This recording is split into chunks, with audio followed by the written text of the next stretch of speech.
Hello नमस्कार, उम्मीद है आप सब अच्छे होंगे। मेरा नाम प्रखर श्रीवास्तव है। स्वागत करता हूं आप सभी का गुरु घंटाल में। Today we are going to discuss article 19 subsection 1 of the Indian constitution, right to freedom of speech and expression. इसको आज हम बहुत अच्छे तरीके से जानेंगे, ठीक है, क्योंकि ये अपने में सिर्फ एक वो नहीं है, आर्टिकल नहीं है, right to freedom of speech and expression. अक्सर इस आर्टिकल को लेकर मुद्दे होते हैं, इनके एक्सेप्शन के बारे में पूछा जाता है, लोग इसमें लूप होल्स निकालते हैं। तो निकल पड़ते हैं आज के सफर पर और जानते हैं article 19 subsection 1 of the Indian constitution.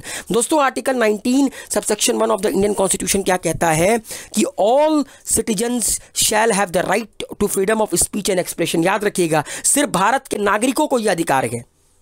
जो भारत के नागरिक नहीं है उनको ये अधिकार नहीं प्रोवाइड करता है भारत का संविधान। ये कहता है कि हमारे देश के जितने भी नागरिक हैं उनके पास ये अधिकार है अपने right to freedom of speech and expression का, ठीक है, कि वो अपने ओपिनियंस को, अपने व्यूज को फ्रीली रख सकते हैं, ठीक है। वो किसी भी फॉर्म में रख सकते हैं, वो आपका लिख के रख सकते हैं, बैनर के फॉर्म में रख सकते हैं, फिल्मों के फॉर्म में रख सकते हैं। ये सब right to freedom of speech and expression के अंडर आता है, ठीक है। और ये सिर्फ और सिर्फ हमारे देश के नागरिकों के लिए अवेलेबल है, फॉरेन नेशनल के लिए अवेलेबल नहीं है। तो ये सिंपल डेफिनेशन थी आर्टिकल 19 सबसेक्शन 1 की। अब इसके अंदर कई सारी चीजें और ऐड हुई बाद में, जब धीरे धीरे देश आगे बढ़ा। सुप्रीम कोर्ट ऑफ इंडिया ने आपका एक बात और कही थी कि that participation in sports is an expression of one's self and hence is a form of freedom of speech. कि हम लोग जो स्पोर्ट्स में पार्टिसिपेट करते हैं, या जितने भी एथलीट्स ओलंपिक में पार्टिसिपेट करते हैं, किसी भी स्पोर्ट्स में पार्टिसिपेट करते हैं, ये उनका मौलिक अधिकार है, ये उनका right to freedom of speech and expression है। ये आर्टिकल 19 सबसेक्शन 1 के अंडर कंसीडर किया जाएगा। 2004 में सुप्रीम कोर्ट ने कहा था कि झंडा फहराना ये भी आपका आर्टिकल 19 सबसेक्शन 1 का पार्ट है, ये भी right to freedom of speech and expression है। फ्रीडम ऑफ द प्रेस ये बहुत ही इंपॉर्टेंट फ्रीडम है अंडर आर्टिकल 19। इसके अलावा right to access information, right RTI, right to information, ये भी आपका आर्टिकल 19 सबसेक्शन 1 के अंडर आता है। क्योंकि देखिए, असल में क्या है कि जब हम लोग अपने देश का संविधान बना रहे थे तो एक बात हम लोगों ने ध्यान में रखा था कि अंग्रेजों ने हमें यह अधिकार नहीं दिया था, right to freedom of speech and expression. अंग्रेजों ने राइट टू प्रेस का अधिकार नहीं दिया था, अंग्रेजों ने राइट टू इंफॉर्मेशन का अधिकार नहीं दिया था। तो इन सारी आर्टिकल्स को ऐड किया गया अंडर आर्टिकल 19 सबसेक्शन 1।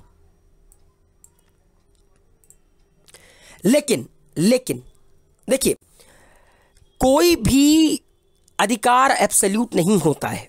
माता पिता भी अगर अपने बच्चों को छूट देते हैं तो उनमें कुछ तरह की रिस्ट्रिक्शन वो रखते हैं कि ताकि उनका बच्चा बिगड़ ना जाए। ठीक उसी तरह हमारे देश के संविधान ने हमारे देश के नागरिकों को अंडर आर्टिकल 19 सबसेक्शन 1 यह अधिकार दिया कि right to freedom of speech and expression, अपनी भावनाएं व्यक्त करो, लिख कर करो, बोल कर करो, ठीक है, मूवी के फॉर्म में करो, ठीक है, मगर उसमें कई तरह की रिस्ट्रिक्शन भी लगाई गई हैं, ठीक है।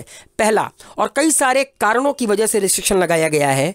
सबसे पहला हो गया security, sovereignty and the integrity of the country, friendly relation with the foreign countries, public order, decency और morality, hate speech, defamation, contempt of court. देखिए, हमारे देश में ना अक्सर संविधान किसी ने पढ़ा नहीं होता है, मगर जब वो इंसान कुछ गलती करता है तो सबसे पहले संविधान का हवाला देता है, ठीक है।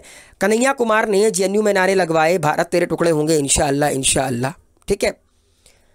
ये उसने कहा कि अंडर आर्टिकल 19 सबसेक्शन 1 लीगल है because right to freedom of speech and expression है, मगर क्योंकि उन्होंने संविधान तो पढ़ा नहीं, ठीक है। आर्टिकल 19 सबसेक्शन 1 के ऊपर रिस्ट्रिक्शन भी लगाया जा सकता है अगर कोई ऐसी बातें इंसान बोल रहा है जो कि हेट स्पीच है, या किसी की मोरालिटी को डिग्रेडेट करता है, या देश की सोवरेनिटी को खतरा प्रोवाइड करता है। उन केसेस में यहां पर रिस्ट्रिक्शन लगाया जा सकता है, ये एब्सोल्यूट नहीं है।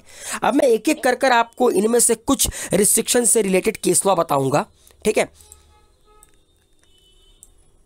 सबसे पहले पब्लिक ऑर्डर। देखिए, सब एक चीज़ क्या है कि एक केस आया था, रमेश थापर केस 1950 में। उनमें हमारे देश के ऑनरेबल सुप्रीम कोर्ट ने क्या कहा था कि public order is different from law and order and security of the state. कि जो पब्लिक ऑर्डर है वो लॉ एंड ऑर्डर से अलग है, वो सिक्योरिटी ऑफ स्टेट से अलग है। पब्लिक ऑर्डर का मतलब क्या होता है? पब्लिक ऑर्डर को नोट्स करता है sense of public piece, safety and tranquillity. Public order आपका एक तरह का ऐसा एक्सप्रेशन है जो कि आपका public piece, safety and tranquillity को के सेंस को कोनोट करता है। Anything that disturb public peace disturb public order. ऐसी कोई भी चीज़ जो कि पब्लिक की, जनता की पीस को भंग करती है, वो पब्लिक ऑर्डर को भंग करती हुई मानी जाएगी। बट मेरी criticism of the government does not necessarily disturb public order. A law which punishes the deliberate utterances hurting the religious feeling of any class has been held to be valid and reasonable restriction aimed to maintaining the public order। मगर अगर कोई ऐसा public order है जिससे किसी के sentiment hurt होते हैं, किसी भी तरह के रिलीजियस सेंटिमेंट हर्ट होते हैं और सरकार उसको क्रिटिसाइज करती है, तो वो वैलिड माना जाएगा। मतलब कि अगर देश पर खतरा आया, अगर किसी की मोरालिटी पर या किसी की सैंक्टिटी पर खतरा आया, तो रिस्ट्रिक्शन लगेगा आर्टिकल 19 सबसेक्शन 1 में, जो कि लीगल माना जाएगा। अगला है दोस्तों डिसेंसी एंड मोरालिटी। अगर आप इंडियन पीनल कोड का सेक्शन 292 से लेकर 294 पढ़ेंगे तो वहां पर कुछ जगहों पर फ्रीडम ऑफ स्पीच पर रोक लगाया गया है on the ground of decency and morality. It prohibit the sale और डिस्ट्रीब्यूशन और एग्जीबिशन ऑफ ऑब्सेंस वर्ड। ये जो आपका सेक्शन 292 से लेकर सेक्शन 294 गए, वो प्रोहिबिट करता है, वो रोकता है किसको?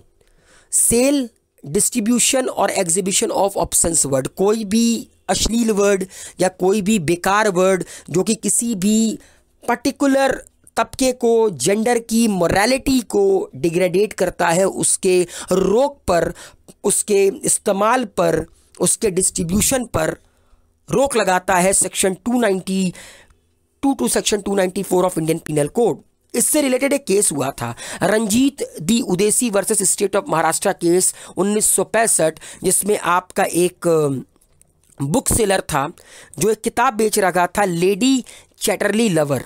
वो थोड़े से उसमें आपके ऑप्शंस वर्ड थे, ऑप्शंस सीन थे, ठीक है, जिसको लेकर इंडियन पीनल कोड के तहत सेक्शन 292 के अंडर उसके ऊपर केस चला। जब उसने इसको चैलेंज किया कि ये आर्टिकल 19 सबसेक्शन 1 का वायलेशन गए, उसके पास ये अधिकार गए, तब सुप्रीम कोर्ट ने कहा कि बेटा अधिकार है, मगर ये अधिकार नहीं है कि तुम किसी की मोरालिटी को हैम्पर करने के लिए तुम किसी भी तरह के वर्ड का इस्तेमाल करोगे। डिसेंसी और मोरालिटी ध्यान में रखो, तभी आर्टिकल 19 सबसेक्शन 1 वैलिड है। अगला है सिक्योरिटी ऑफ द स्टेट, देश की security. People union for the civil liberty versus union of India का एक केस हुआ था 1997 में, ठीक है, जिसमें PIL दायर किया गया था PUCL के द्वारा under article 32 of the Indian constitution against the frequent case of the telephone tapping. देखिए, टेलीफोन टैपिंग भी कहीं ना कहीं एक तरह का right to freedom of speech and expression के खिलाफ माना जाता है। किसी के फ़ोन को टैप कर कर किसी की बातें सुनना। देखिए, जब नेसेसरी हो, जब देश की सिक्योरिटी की बात हो, तो टैपिंग करती है एजेंसियाँ, ठीक है, लेकिन अगर जैसे कोई क्राइम करता है तो उसके कॉल को ट्रेस किया जाता है, उसको टैप किया जाता है। मगर जब इस टेलीफोन टैपिंग के केस को चैलेंज किया गया under section 32 of the Indian constitution, under article 32 of the Indian constitution, और कहा गया कि इंडियन टेलीग्राफ एक्ट के सेक्शन 5 सबसेक्शन 2 1885 को ये चैलेंज, मतलब ये वैलिडिटी को चैलेंज करता है, ठीक है, तो सुप्रीम कोर्ट ने ये कहा कि टेलीफोन टैपिंग आर्टिकल 19 सबसेक्शन 1 को वॉयलेट करता है unless it comes with in the ground of reasonable restriction. जब तक कोई रीजनेबल कारण ना हो तब तक टेलीफोन टैपिंग आपकी लीगल नहीं है। लेकिन अगर कोई रीजनेबल कारण है, अगर देश की सिक्योरिटी की बात है, तब आर्टिकल 19 सबसेक्शन 2 के अंडर टेलीफोन टैपिंग आपकी लीगल मानी जाएगी, तब रिस्ट्रिक्शन लग सकता है। डिफेमेशन, किसी को बदनाम करना, आर्टिकल 19 क्लॉज 2 ये कहता है, प्रिवेंट करता है any person from making any statement that defame the reputation of other. Article 19 clause 2 किसी भी इंसान को रोकता है कि वो किसी भी तरह का ऐसा स्टेटमेंट ना दे जो किसी इंसान की रेपुटेशन को डिफेम करे। डिफेमेशन एक तरह का क्राइम है। under section 499 and 500 of the Indian Penal Code. Right to speech is not absolute. It does not mean freedom to hurt another. Right to freedom of speech and expression है, इसका मतलब ये नहीं है कि आप कुछ भी बोलकर किसी को भी हर्ट करोगे। अगर आप किसी को डिफेम करते हो, किसी को बदनाम करते हो और उसके बाद ये कहते हो कि मुझे तो अधिकार है कि मैं कुछ भी बोल सकता हूँ under article 19 of the Indian constitution, तो वो गलत है, वो वहां पर लीगल नहीं माना जाएगा। इसके अलावा इंसाइटमेंट टू एन ऑफेंस, बोलने का अधिकार है, इसका मतलब यह नहीं है कुछ भी बोलोगे, लोगों को उकसाओगे कि लोग क्राइम को या ऑफेंस को कमिट करें। यहां पर भी आर्टिकल 19 वैलिड नहीं है। Subsection 1 sovereignty and the integrity of the state, इसको ऐड किया गया 16वें अमेंडमेंट के अंडर 1963 में। इंसाइटमेंट टू ऑफेंस को ऐड किया गया था पहले अमेंडमेंट के अंदर कि किसी भी इंसान को आप कुछ भी बोलकर उकसा नहीं सकते। ठीक है, अगर आप उकसाएंगे तो ये मत सोचिएगा कि ये आपकी right to freedom of speech and expression है, ये गलत है। इसके अलावा sovereignty and the integrity of India, इसको भी अधिकार बनाया गया, एक आधार बनाया गया आर्टिकल 19 सबसेक्शन 1 को प्रोहिबिट करने का, मतलब कुछ कुछ मुद्दों पर। This is aim to prohibit anyone from making the statement that challenge the integrity and the sovereignty of India. अगर कोई ऐसी चीज है जो देश की इंटीग्रिटी और देश की सोवेरेनिटी को चैलेंज करती है तो वो लीगल नहीं मानी जाएगी, वो आर्टिकल 19 सबसेक्शन 1 के अंदर लीगल नहीं होगी, वो आपका फंडामेंटल राइट नहीं कहलाएगा। तो दोस्तों उम्मीद है आर्टिकल 19 सबसेक्शन 1 आप लोगों को समझ में आया होगा, इसके एक्सेप्शन आप लोगों को समझ में आए होंगे।